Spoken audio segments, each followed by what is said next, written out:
hace unos años, durante un programa en la Universidad de los Andes, se denomina Alta Dirección en Liderazgo y Gestión Estratégica, conocí a una persona que estaba trabajando en una agencia muy poco conocida. Hablaba de la defensa jurídica del Estado. Es más, ni siquiera se llamaba agencia todavía. Estaban empezando a trabajar sobre ese tema. ¿Cuánto lleva la agencia ya? 5 años. En esa época ella estaba sola o con 2 o 3 personas empezando esto. A mí me alegra ver todo lo que ha pasado en 8 o 9 años de proceso. Y más adelante entenderán por qué me alegra. Creo que uno tiene que asumir en cierta época de la vida, o sea, toda la vida, posiciones. Y hay posiciones que tiene que asumir desde criterios y conceptos y entender el Estado como parte de uno, entender que uno es un nacional y que uno tiene que darse cuenta de las cosas que no deben pasar. Pues lo lleva uno a aceptar, como Marta dio invitación a estar aquí. Realmente soy ex basquetbolista, soy tejedor y soy poeta erótico. O sea que ustedes se pueden sorprender de por qué me invitaron. En el campo de la realidad, de la otra realidad, trabajo en temas vinculados al diseño territorial hace varios años, y desde el diseño territorial aportamos 3 específicos: el pensamiento estratégico, toda la parte de prospectiva, de proyección, la negociación y el manejo de conflictos, la construcción de acuerdos, que es por lo que hoy vamos a estar acá, y el tema del pensamiento creativo. En los 3 he sido profesor invitado 15 años en la Universidad de los Andes, en la UIS de Santander y en otras universidades, aunque no es mi fuerte estar en la academia, por la oficina. Hago parte de una oficina que figura aquí abajo, se llama Comba Internacional, y el símbolo es un jaguar. En Muisca, Comba es jaguar. Entonces, escogimos un jaguar porque el jaguar es irreverente. El jaguar no es fácil de dominar, y el jaguar nos ha permitido movernos en el territorio de diversas formas. Hoy pues compartiremos con ustedes, y digo compartiremos porque el hecho que yo esté acá implica que conmigo hay otras personas que han hecho cosas, y hablo en plural. No es que me acompañen aquí seres etéreos, o de pronto también me acompañan. ¿Qué vamos a compartir hoy? Es la experiencia de unos 22 años en estos temas de estrategia, negociación y creatividad, y la experiencia convertida en un método, en una forma de abordar la negociación. Hemos tenido el privilegio de pasar por muchos temas. La única manera de saber si algo funciona es cuando uno lo usa. La teoría no es suficiente, es importante la práctica. La realidad es muy curiosa. La realidad pareciera ser lógica. ¿Qué tan lógica es la realidad? Depende, ¿no? Yo espero mostrarles que la realidad solo es mitad lógica y la otra mitad es subjetiva. Con todo que el área en que ustedes están nos han enseñado que pues tiene que ser lógica o racional. Pero espero mostrarles hoy cómo es de emocional la toma de decisiones en la vida y en la negociación. Y cómo, por más racionalidad que haya, a final de cuentas es la emoción la que influye en la decisión. Este proceso nació de estudiar métodos planteados en otros lugares del mundo. Entonces había uno muy conocido como el método Harvard, que todavía se menciona, pero en esa época empezamos a aplicarlo en el país en el 96 y algo no funcionaba. Los 7 pasos, hacer esto, hacer aquello, preguntar los intereses, y algo no funcionaba. De hecho, en Israel no funcionó y se siguen matando. De hecho, en otras partes no ha funcionado y se siguen matando. De hecho, acá 5 años de negociación o casi 6, las FARC y los del gobierno, y todavía no ha salido, porque todavía lo acordado no se ha hecho realidad. Entonces apareció una pregunta, y la pregunta es: ¿qué hace que los seres humanos queramos separar las dos cosas y que pretendamos la lógica por separado de lo emocional? Y empezamos a entender que nuestro proceso de aprendizaje, y voy a tratar de no hablar de educación, sino buenos días, de aprendizaje, porque la educación, para mí es pretencioso decir que yo enseño. Yo comparto conocimiento con ustedes. Ustedes tienen conocimiento, yo tengo conocimiento. Y aquí lo vamos a compartir. Y de ahí sacar más conocimiento. Yo no puedo enseñar. Yo puedo dar espacios para reflexionar, hacer preguntas, soy bueno haciendo preguntas, y de ahí decir: ve cómo le puede ayudar esto a nuestro país. Sobre todo cuando hay muchas realidades en las que uno descubre que necesitamos tener claridad y manejar esto con una lógica distinta. ¿Cuántos de ustedes piensan antes de hablar?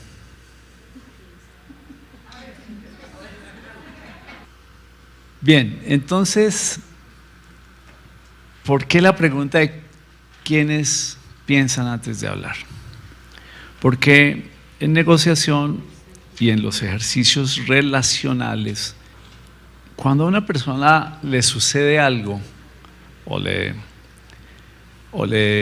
llega un mensaje, o si se encuentra con algún hecho, es posible que primero sienta antes de pensar. Siente antes de pensar. Entonces, cuando entraste a este salón y estábamos 4 personas, ¿qué sentiste? Jimena. Sí, es que yo tengo miopía, entonces me toca por eso los nombres, Jimena. Que no haya, y ahora que miras, sí, exacto, bien.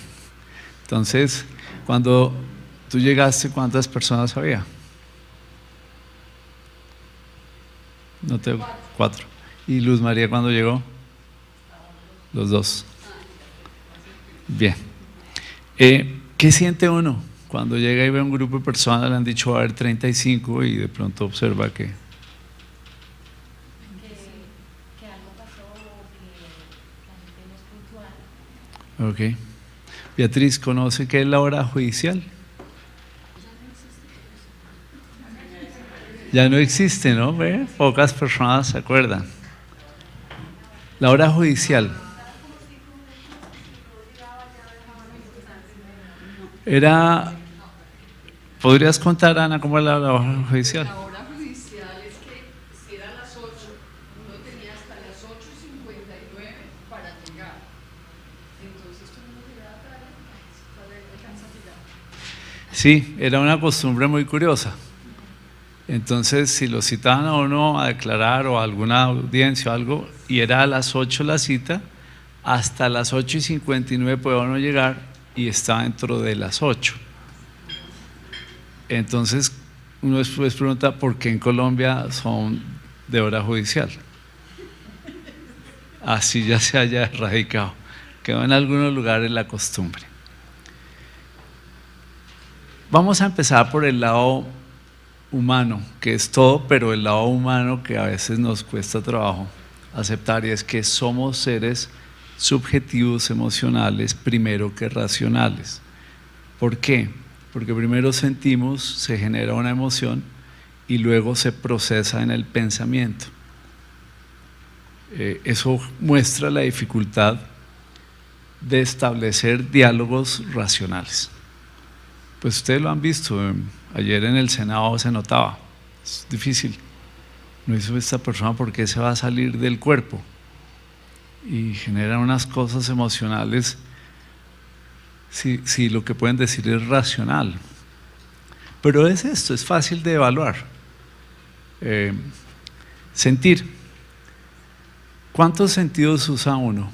¿Conocen la teoría de los 27 sentidos o la de los 9?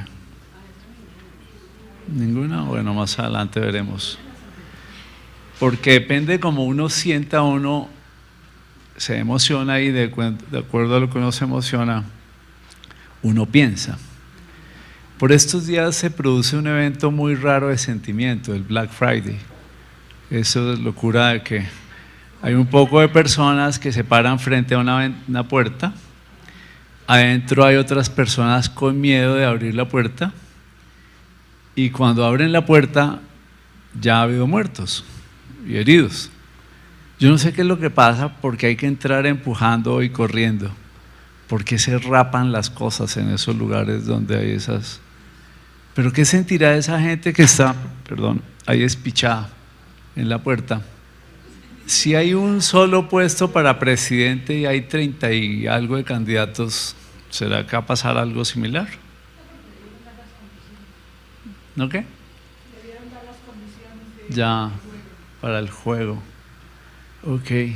¿Qué sienten cuando ven una demanda contra el Estado que no les parece justa? ¿Qué piensa uno luego de sentir? Es más, ¿dónde se siente? Cuando uno dice es que siento molestia. ¿En qué parte del cuerpo? Ajá. ¿Dónde se piensa? En la cabeza. ¿Qué hay entre la pensadera y el sentimiento, el sentir? Y la boca.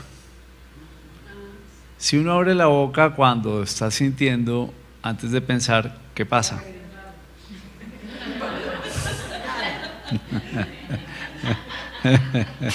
Sí, pero hoy ha pasado algo más peligroso. Entre el sentir y el pensar están los brazos y las manos y un celular. Entonces hay personas que no tienen que hablar, pero sí expresan lo que sienten y después se arrepienten, pero ya lo expresaron. Para nosotros, sincero es el que dice lo que siente, así no sea verdad, es verdad para él, es lo que siente. Honesto es el que dice parte de lo que piensa. Sí, es nuestra teoría. Una persona con rabia es sincera en lo que siente. Que eso sea lo que piensa, no sabemos.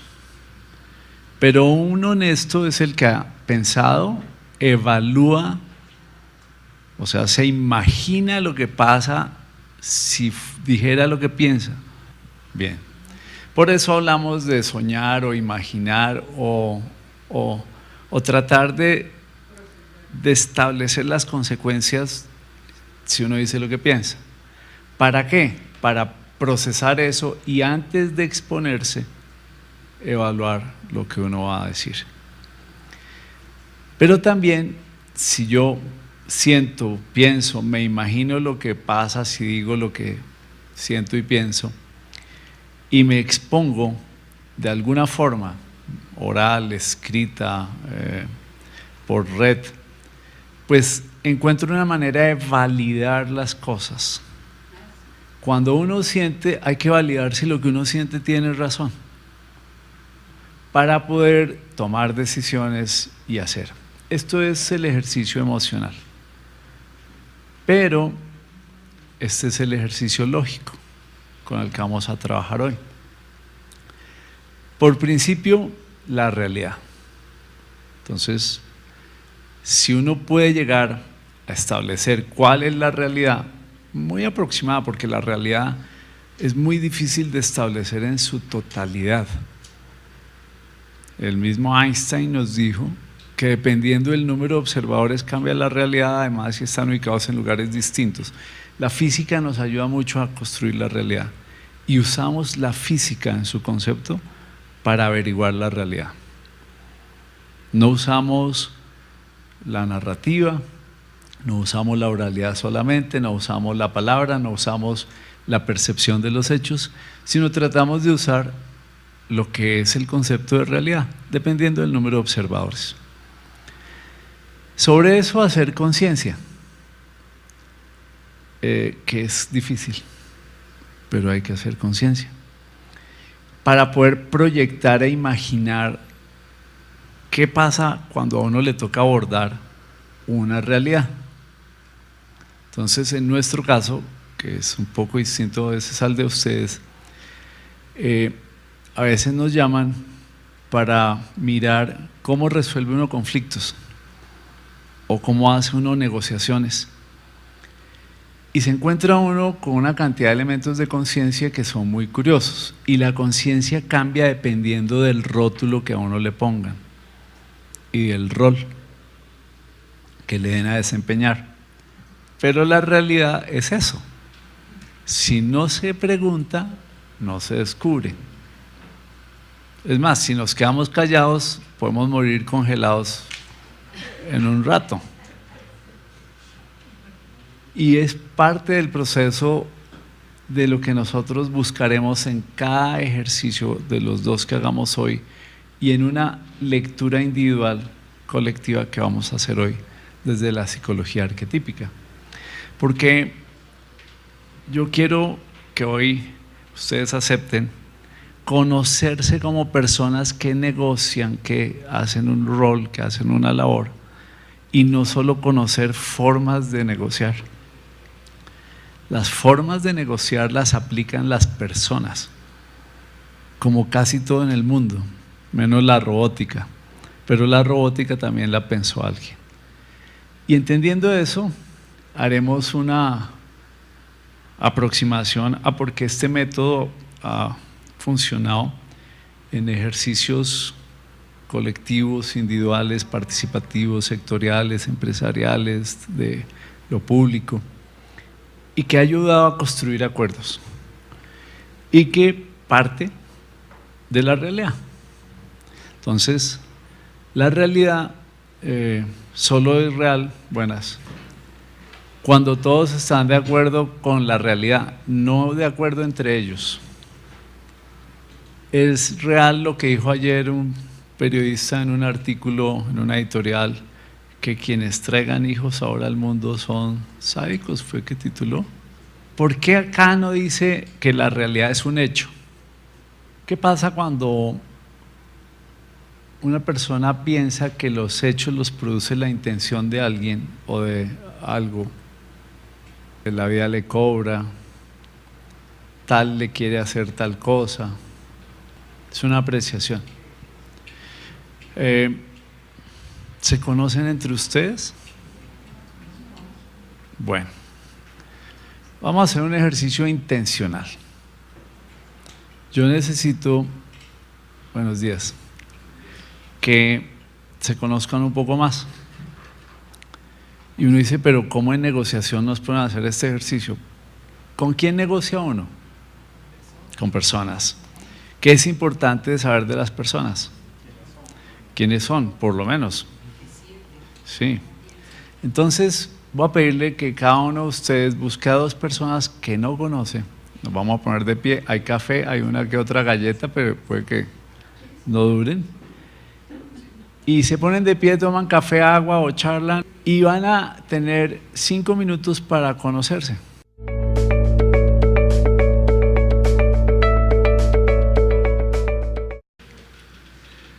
Hay una pregunta que es kinético. La palabra kinesis en griego se usaba para hablar del movimiento y el movimiento genera transformación. Escogimos kinético porque esperábamos, cuando lo hicimos el método, el modelo, transformar el pensamiento. Si el pensamiento es estático o lineal, es un pensamiento que no está respondiendo a lo que sucede a su alrededor. La realidad, y podemos entrar en largas discusiones, la realidad no es estática ni es lineal y no es lógica. Si fuera lógica no estaríamos sufriendo. La lógica permitiría establecer cosas manejables. La realidad en el ejercicio cinético es que sin movimiento no se puede comprender lo que sucede. La fotografía estática produce un impacto. Cuando se ponen 24 fotogramas y se pegan y se hacen mover en un segundo, produce movimiento. Entonces, la kinesis volcada al movimiento, lo que busca es que la realidad se transforme en la medida que la conocemos. Una cosa es lo que nos llega y otra lo que vamos conociendo. Y en la medida en que uno conoce la realidad, se va dando cuenta que puede transformar las consecuencias de la realidad. Por eso, conocer la realidad nos lleva a hacer estructura de pensamiento y sobre eso a trabajar posibilidades. Entonces, en negociación, nada de lo que a uno le llega en la realidad inicial, uno lo puede tomar como la verdad o como la certeza. Es solo una primera realidad.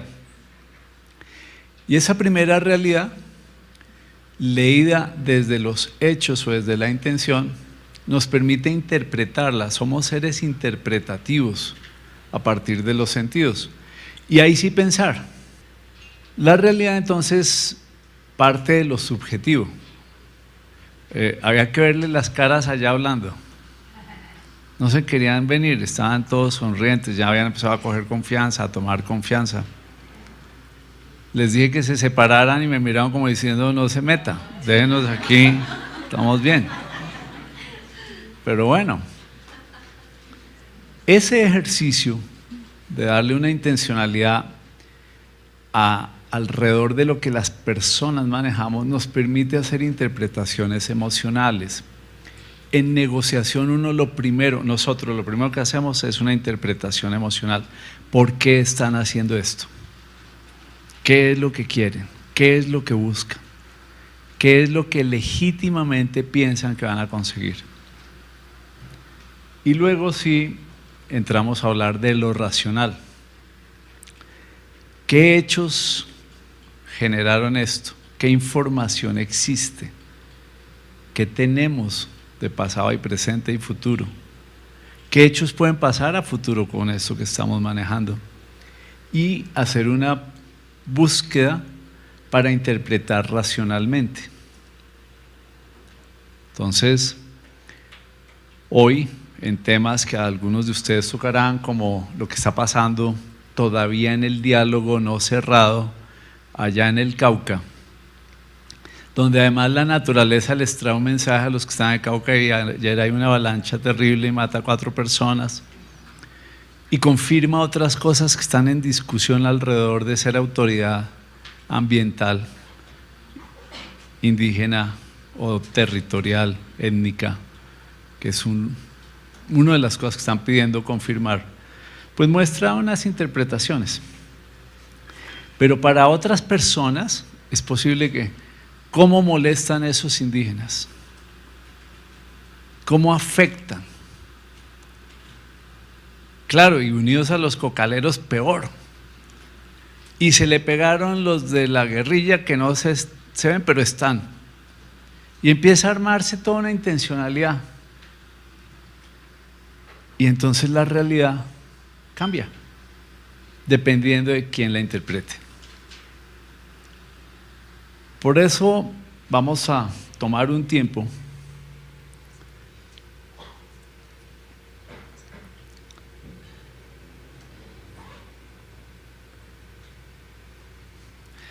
para algo que nosotros siempre hacemos, y es pedir, cuando ya uno tiene avances más largos, que los equipos negociadores o de prospectiva o de creatividad en solución de temas se reflejen a sí mismos y se miren para ver cómo una persona siente, piensa, decide y obra. ¿Qué influye en que uno siente, piensa, decide y obra? ¿Y por qué al final del día ustedes de pronto ya acepten que la coherencia ideal es al 50%? Que una coherencia al 100%, pues solo los fundamentalistas la tienen. Y que una coherencia muy baja, pues los que hablan mucho. El 50%. Somos seres humanos con todo nuestro ejercicio de lo bueno y lo malo que cargamos. Y eso se refleja en lo que hacemos. Voy a pedirles que ahora sí giren el cuestionario y que por favor lo respondan desde el sentir. Sí, o sea, leen y responden, leen y responden. Traten de no responderlo desde el pensar. Yo me doy cuenta de quienes responden desde el pensar, no se preocupen, ya 20 y pico años me ha enseñado.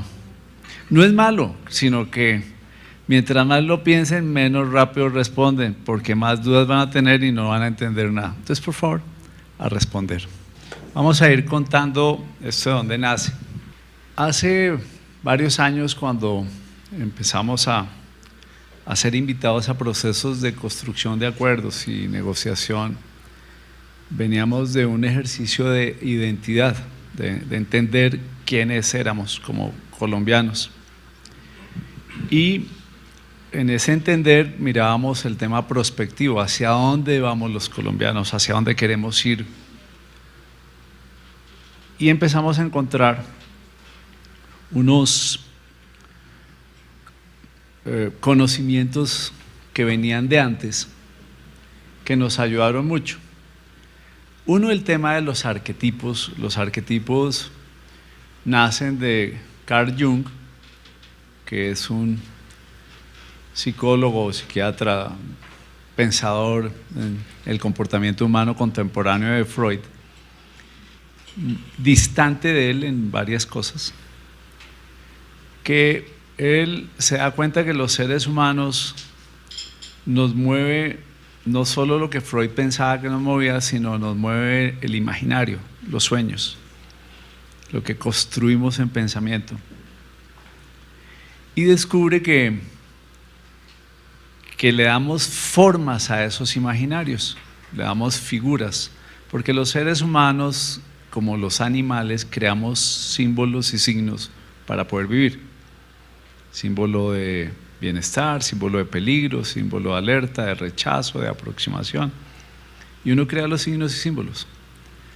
Entonces, de pronto ahora aparece Andrés y lo van a ver con un letrero y callado. Es un signo que me va a venir a mostrar para decir que ya va a ser el refrigerio. Entonces, los que lo vieron acá al principio salió con un letrero que decía faltan 5, faltan 15. Esos símbolos y signos, como obedecen a algo, Jung descubrió que nosotros imaginábamos unos tipos de comportamiento, así como hay tipos de modelo, el estereotipo.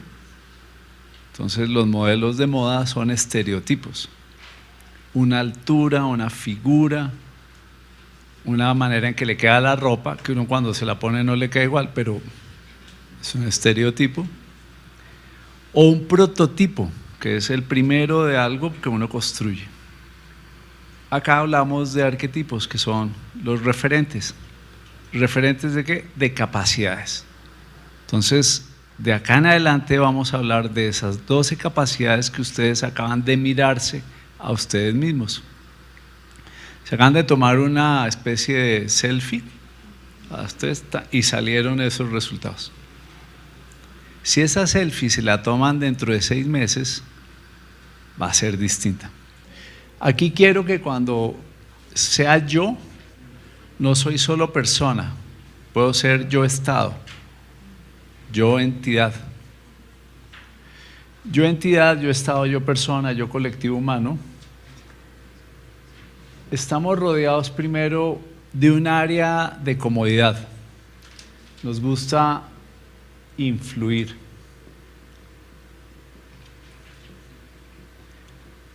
Y curiosamente el área de comodidad se da en donde uno tiene influencia. Entonces a uno le gusta influir para estar cómodo. Y hay un área que se denomina, esto se ve desde atrás. Allá lo ven, allá no lo ven. Casi no se ve. Se llama el contexto. El contexto es donde uno se mueve. Entonces uno está contextualizado. Y en el tema que ustedes manejan, el que yo manejo, hay que contextualizarse. Pero hay un área más grande que a veces no se piensa, que es el entorno. El entorno es holístico, es universal. Todo aquello que a uno lo rodea. Hasta ahí no hay problema. El problema aparece con un área que no es controlable, que está dentro del contexto, pero que está distante a nosotros, que es el área de las preocupaciones. Dicho de otra forma, es el área de los problemas. Cuando uno va por la vida tranquilo, pues no hay problema. Hasta que no pasa algo en el área de los problemas que genera un vector que a uno lo afecta. Entonces, hace unos 12 años o 10 años no había agencia de defensa jurídica del Estado, ni había un sistema. Porque sí había afectaciones, pero no se había detectado todo lo que había ahí. Pasa esto y hay una reacción. Entonces uno reacciona. Los arquetipos son esas capacidades de acción-reacción. Y para nosotros en negociación son vitales porque es la manera como entendemos nuestra manera de reaccionar. ¿Cómo reacciono yo ante algo que no sucede? O cómo yo actúo de manera proactiva para que no sucedan esas cosas. Porque no es solo bueno que yo ya defienda, que yo sea bueno. Sería bueno adelantarnos a los hechos para que no sucedan. Entonces yo hacía una pregunta hace unos días. Si hay entidades que ya son identificadas en el mundo como parte del cartel de demandas a estados, porque ustedes saben que hay entidades que viven de eso, ¿cómo prevenir uno que no se le metan entre la casa a uno? Desde ahí empezaría la reducción de problemas. Si hay una constante que genera esas demandas, ¿por qué no se ha corregido? Si es en el diseño de la infraestructura, si es en la manera de contratación vía ley 80 que hace que sucedan unas variables, que hace que los cálculos no den y los otros se dan cuenta y demandan, o todo lo que ustedes saben que yo no conozco. ¿Por qué no estamos teniendo este círculo? Son preguntas. Y preguntas que cambiarían la posibilidad de fortalecer la defensa, no individual, sino colectiva. Si esas políticas de prevención, no me contesten ahora, pero ustedes creen que una empresa multinacional con experiencia en muchos países no sabe lo que significa la 167 o es la 197? La consulta previa, ¿cuál es? El convenio de la OIT. Bien, ¿cuál es? Salud. Ese convenio es de conocimiento mundial. ¿Ustedes creen que una empresa que viene acá no lo conoce y después le dice al Estado es que ustedes los demando porque no me dieron garantía jurídica, porque aparecieron los de la consulta y tumbaron esto y yo ya tenía el título, todo lo que está sucediendo. ¿Será que no conocen? ¿O será que conviene hacerse el que no conoce? Porque es muy curioso que la ley se aplica por acción y omisión a uno, ¿no? Me iban a multar por cortar una guadua en la reserva natural que cuido para la guadua por omisión, porque no sabía que ahora el Código Ambiental toca pedir permiso. Pero resulta que hay otros que por omisión no les pasa nada. Son preguntas. Estos arquetipos nos van a ayudar a entender esas capacidades de ustedes, cómo podemos aprovecharlas para que la red de conocimiento y de apoyo se active. Siempre hay alguien que me ayuda. Les voy a pedir que si ponen los celulares en silencio o vibración. Que si alguien los llama 6 veces, sí es importante. Y que si les dejan mensaje, sí es urgente. Mientras tanto, consideren ese aparato como aparato que facilita responder las llamadas. Importantes y urgentes. Porque hay una verdad, cada vez que alguien timbra una cosa de esas, alguien llama, ¿cierto? Bien, entonces ya tenemos claridad. Vamos a hacer un viaje por este proceso y ese viaje lo vamos a aplicar a 2 casos de negociación que vamos a hacer hoy. Y a comprender cómo uno como persona influye en los ejercicios conjuntos y colectivos. Y cómo uno como individuo aporta a ese colectivo desde sus capacidades. Y cómo esas capacidades están activas porque algo les ha pasado individualmente o colectivamente, o alguno de ustedes se está imaginando que hay que hacer, que es lo que yo esperaría que ustedes nos cuenten. Uno no puede solo reaccionar. Si el Estado solo reacciona, como dicen los niños, la lleva. Si el Estado actúa previamente, ya no tiene por qué llevarla. Eso lo aprende uno en salud, lo aprende uno en los ejercicios comerciales, lo aprende uno en los ejercicios de prospectiva. El ser humano sabe que si actúa antes de que suceda, reduce el impacto de lo que suceda. Es más, puede que no suceda lo que aparentemente iba a suceder. No sé si los voy enredando, estoy bien. Estas capacidades nos van a facilitar descubrir en qué está uno muy activo, o está activo solamente, o está en transición o inactivo. ¿Qué significa eso? Entre 6 y 12, su arquetipo hoy no está funcionando. Es como una caja de capacidades, no caja de herramientas, una caja de capacidades. Entonces, ustedes están aquí, algo les pasa, reaccionan o deciden actuar, accionan y ponen en marcha unos arquetipos de acuerdo a su manera de ver la vida. Tener un arquetipo inactivo no es bueno o malo, es simplemente no lo estoy usando. Me adelanto a alguna pregunta. No hay una fórmula para decir es ideal tener los arquetipos de tal manera mezclados. No. Todo depende de lo que esté uno viviendo. Por eso la subjetividad es la que gestiona esto. En transición, los matemáticos me van a decir, pero 12 y 12 al fin, ¿qué? Póngase, no, es que dejamos un margen de error.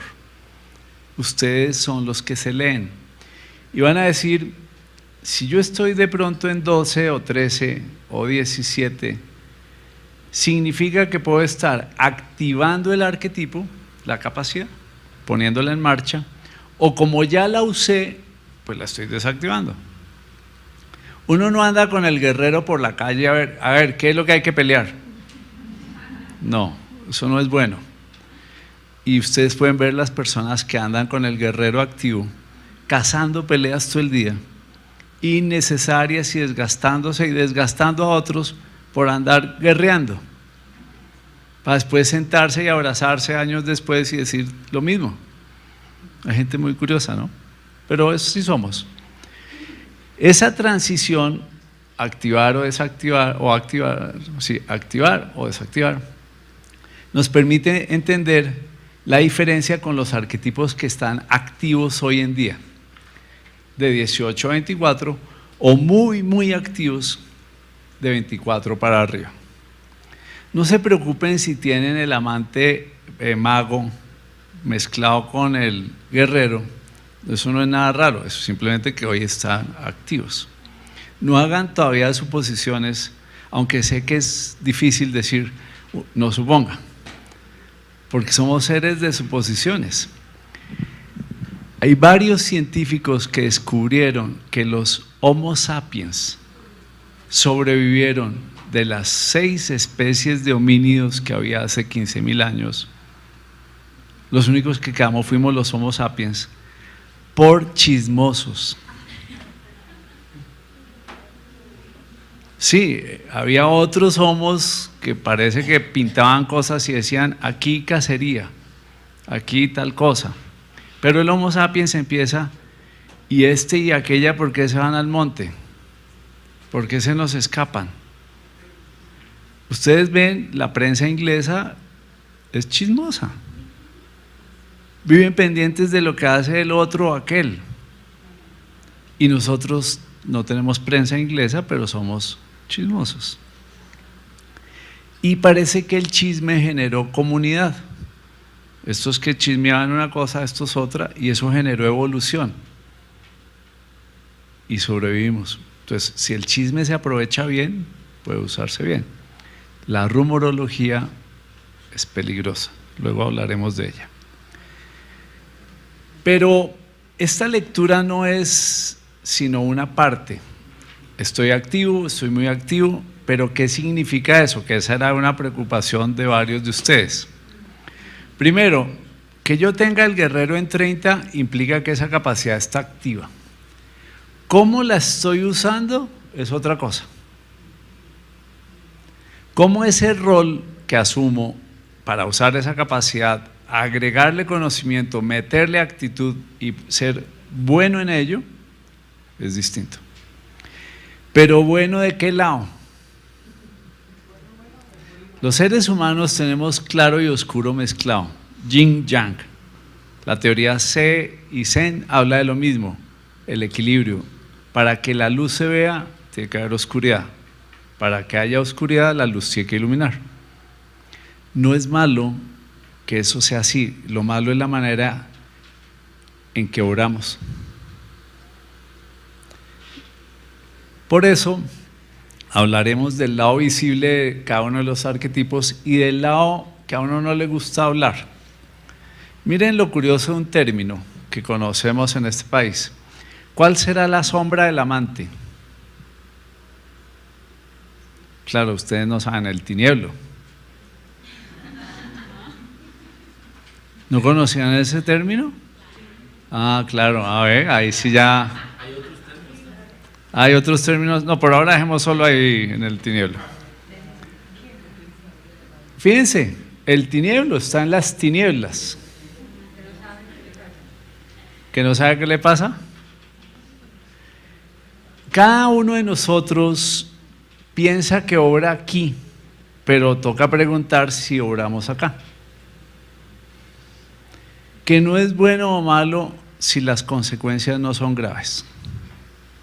Ahora en una mesa, no voy a decir en cuál, una persona que conoce a otra, vio que un arquetipo le salió alto y dijo, y calificó la opinión del arquetipo desde la sombra. No voy a decir en qué mesa fue, pero le aplicó la sombra de una vez, me llamó la atención. O sea que ya se sabe. ¿Esto por qué es importante? Por la capacidad de entender lo que como seres estamos dispuestos a hacer consciente o no conscientemente. La globalización ha creado toda una estructura para llevarlo a un obrar aquí y pensar que ahora acá. Se llevan a los gerentes y presidentes a hacer cosas en otros países que aquí no harían al principio. Pero cuando ya en otros países aprenden que hay que hacerlo, llegan acá y lo hacen. Ustedes conocen que en la estructura de las Fuerzas Armadas y de la policía en muchos países, las personas las cambian de lugar para que en el lugar en que estén hagan cosas que no harían en el lugar de su origen. Por eso en Soledad Atlántico los de tránsito no ponen multas a los amigos. O en San Andrés tampoco los parten por ir en contravía. Oye. Esa afinidad también es usada en estructura de comportamiento. Pero acá no vamos a profundizar mucho en eso. Aquí vamos a entrar a hablar de cómo esos arquetipos en el caso de un negociador o de un estratega aplican. ¿Qué tanto la praxis, el ego funciona? ¿Qué tanto la razón, el sentido con el que uno se mueve? ¿Y usted por qué defiende al Estado? Porque quiero, o porque me toca, o porque conseguí este trabajo. Hay gente práctica, hay gente que le da un sentido adicional y de acuerdo a eso toma decisiones. Cada uno de estos arquetipos, y esto no es un tema religioso, sino es un tema de sentido. Alma significa con sentido, el sentido que uno le pone a las cosas. Por eso, y hay una persona que ya me lo ha escuchado, SA, ¿qué significa? Sin alma. Sin alma. Una empresa sin alma, la casa matriz que no tiene cara dice, hay que sacar 1.000, 2.000. Oiga, pero mire, sin alma. Y los que son de escuela de negocios dicen, sin alma. Las decisiones son… Lo práctico, el ego es práctico. Por eso al ego cuando se le motiva se vuelve práctico. Hay que comprar rápido, hay que consumir. Hay que tener el primer iPhone 8 o el X o el XL o ¿cómo es la cosa? Ok. ¿Y por qué quedan pocos?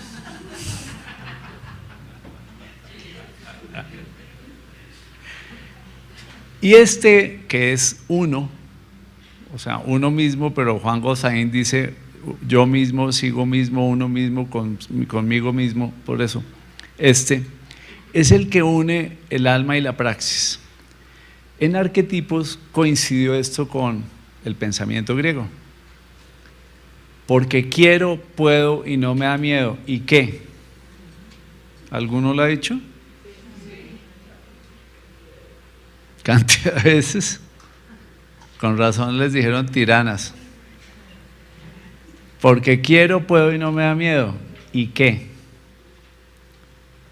Los griegos ya habían descubierto hace 2000 años que si uno tiene claro lo que quiere y tiene claro lo que puede o busca la forma de poder, pues decidir es solo el paso a hacer el cierre al proceso.